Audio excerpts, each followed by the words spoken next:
강민정의 사인 시작합니다. 어제는 트럼프가 던진 관세라는 돌로 인해서 통화 시장도 크게 요동치는 모습이었습니다. 특히 불확실한 관세 정책, 트럼프의 예상보다 무자비한 관세 정책으로 인해서 달러보다는 또 다른 안전자산인 엔화로 수요가 몰렸었죠. 딱히 대안이랄 것이 없어 보이는 투자 시장, 자산 시장에서 엔화는 투자자들의 좋은 피난처가 됐습니다. 어제 마감했던 원-엔 상황부터 좀 확인을 해보도록 하겠습니다.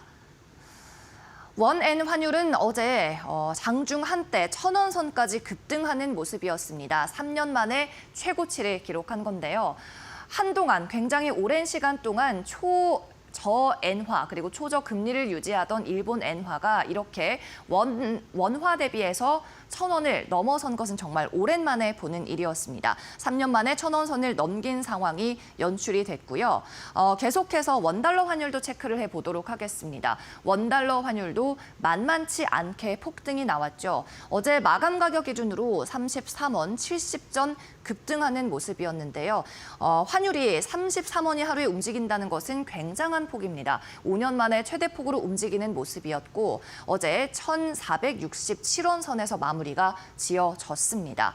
이렇게 시장에서는 위험 자산은 일단 회피하고 보자는 심리가 극에 달하면서 그리고 공포감이 극에 달하면서 전통적으로 위험 자산으로 분류되는 한국의 기축통화, 원화는 팔아서 엔화로 바꾸거나 달러화로 바꾸려는 움직임이 나타나고 있었습니다. 이렇게 원화에 강하게 매도세가 집계되는 모습이었는데요. 원달러 환율은 이렇게 급등하긴 했지만 사실 달러는 단기적으로 약세를 보이고 있습니다. 달러 인덱스를 보면 확인할 수가 있죠.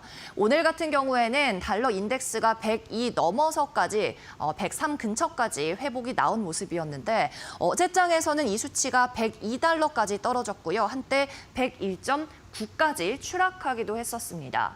달러 인덱스는 이 6개의 기축통화 대비해서 달러의 가치를 나타내는 지표죠. 이날 달러 가치는 추락했고 나머지 6개국의 기축통화 가치는 상승하는 움직임이 나타났습니다.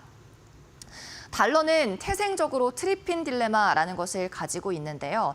이게 기축통화이다 보니까 국제적으로 많이 통용이 되어야 신뢰 지수를 쌓을 수가 있습니다. 그래서 국제적으로 통용을 하려고 하다 보니 달러를 많이 찍어내거나 달러로 소비를 많이 해야 됩니다. 그렇다 보니까 미국은 수출하는 국가가 아니라 소비하는 국가였죠. 수출보다 수입이 훨씬 더 많았습니다. 그러면 만성적인 무역 적자를 낼 수밖에 없는 상황이고요. 그리고 상식적으로 생각해 봤을 때 무역 적자를 많이 내는 국가의 기축통화는 가치가 떨어질 수밖에 없습니다. 즉 강달러와 약달러의 상황을 같이 가지고 가야 하는 딜레마를 가지고 있는 거죠. 달러화의 신뢰도를 높이려면 계속 달러를 소비하거나 찍어내서 국제적으로 많이 통용이 되게 해야 하는데 그렇게 되면 적자를 보게 되면서 반대로 또 달러에 대한 신뢰도가 떨어질 수밖에 없는 겁니다.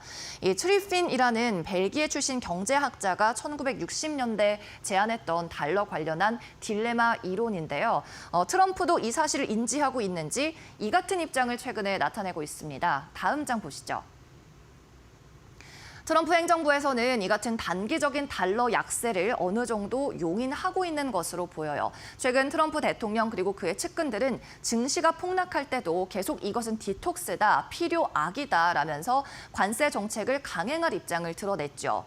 그리고 어제 기자들과 만난 자리에서도 이렇게 말했습니다. 기자가 증시의 폭락 기준을 어디까지 봐야 하느냐라는 질문에 이건 멍청한 질문이다라고 지적을 하면서 나는 어떠한 자산도 어떠한 것도 떨어지기를 바란 적이 없다고 이야기를 했고요. 그러나 무언가를 바로잡기 위해서는 약을 먹어야 할 때도 있다고 말했습니다. 증시의 폭락 그리고 전 세계 자산 시장이 급락하더라도 어떠한 개입이나 정책을 멈출 생각은 없다는 이야기를 한 거죠. 그리고 달러가 당분간 약세를 보이더라도 마찬가지 구두 개입이나 어떠한 개입은 하지 않을 가능성이 커 보여요. 네, 다음 장 보도록 하겠습니다.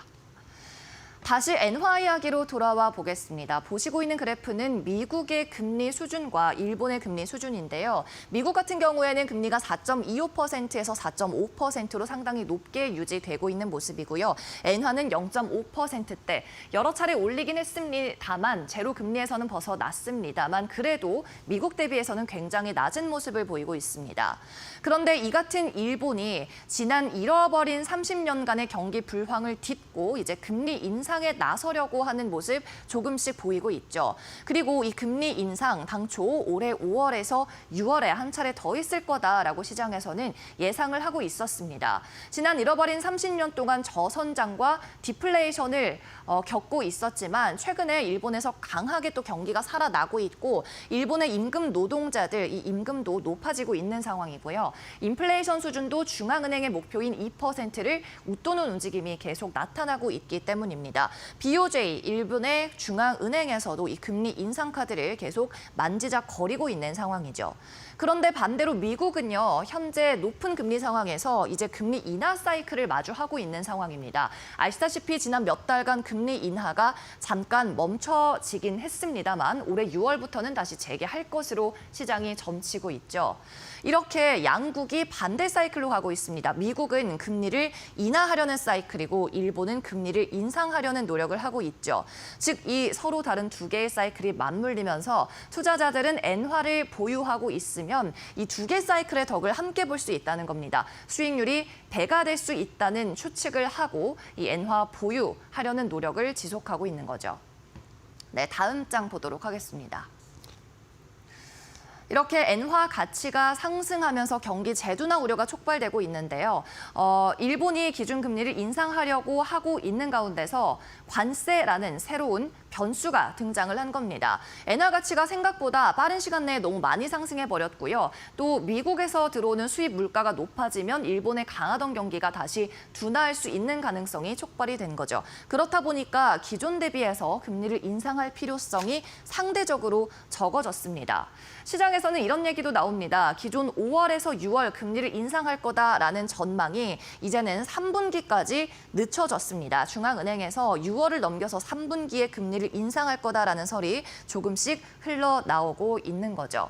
그런데 저희 사인 시간에도 여러 번 전해드렸지만 미국에서는 올 6월에 있을 FOMC 회의에 금리 인하를 재개하려는 움직임이 나타날 거다라는데 패드워치 투자자들은 많은 비중을 싣고 있었습니다. 그렇다 보니까 미국에서 금리 인하가 나오는 6월 이후 그리고 일본에서 중앙은행에서 금리를 인상하는 이 3분기 이후에 엔화 가치의 급등을 바라보고 투자하는 중장기적 수요가 늘어난 겁니다. 그러면서 어제 엔화에 매수세가 들어온 거죠. 네, 계속 보도록 하겠습니다. 자, 시장에서는 다만 이 같은 부분을 좀 조심을 해야 될 것 같습니다. 엔캐리 트레이드 청산 가능성에 대한 시나리오가 나오고 있기 때문이죠. 이 엔캐리 트레이드 다시 한번 말씀을 드리자면 굉장히 지금 엔화가 싸기 때문에 특히나 제로금리였을 시절에는 엔을 빌려오는 데에 자금 조달 비용이 거의 들지 않았습니다. 이자를 거의 지급하지 않고 엔화를 빌릴 수 있었으니까 이 엔화를 반대로 달러로 바꿔서 현재 고금리 정책을 펴고 있는 미국의 국채를 사들이는 거죠. 4% 이상의 기준금리를 갖고 있다 보니까 국채에 대한 이자가 높은 상황입니다. 그래서 엔화를 아주 싸게 빌려서 달러로 바꾼 후에 이 국채를 매입해서 여기에서 이자 수익을 내겠다는 거죠. 하지만 이 엔캐리 트레이드의 전제에는 엔화가 거의 금리가 제로라는 인식이 이 베이스 조건이 깔려 있습니다. 그렇다 보니 일본에서 다시 금리를 인상하고 나서면 이 빌렸던 엔을 다시 일본 중앙은행에 갚는 이 청산하는 포지션이 나타날 거라는 겁니다. 그러면 가지고 있던 국채 같은 자산을 팔고 다시 엔화로 바꿔야 되기 때문에 일본 중앙은행에서는 엔화를 빨아들이고 자산 가격은 폭락하는 움직임이 가속화될 수 있다는 거죠. 이 엔캐리 트레이드 청산 움직임 때문에 지난해 8월 우리 시장에서는 사이드카가 촉발되기도 했습니다. 물론 전문가들은 이 같은 시장 폭락은 이 올해 또 재현될 거라고 보지는 않고 있습니다. 왜냐하면 미국도 일본도 훨씬 더 신중하게 통화 정책을 펴고 있기 때문이죠. 이렇게 최근 주식시장이 폭락하고 원유도 그리고 원화도 하락하는 시장, 심지어는 트럼프의 무차별적인 관세 폭탄 때문에 달러 가치도 단기적으로 약세를 보이고 있는 상황입니다. 자산 시장이 줄줄이 폭락하고 있어서 그만큼 대안이 없어 보이는 시장에서 투자자들의 안전한 피난처로 선택받은 게 이 엔화인데요. 종합해서 말씀드리자면 오는 6월 그리고 일본 중앙은행의 금리 인상이 있을 3분기 이후까지 중장기적으로 내다보고 엔화를 계속해서 사모으는 수요는 있을 것 같습니다. 네, 이상으로 강민정의 사인 여기서 마칩니다.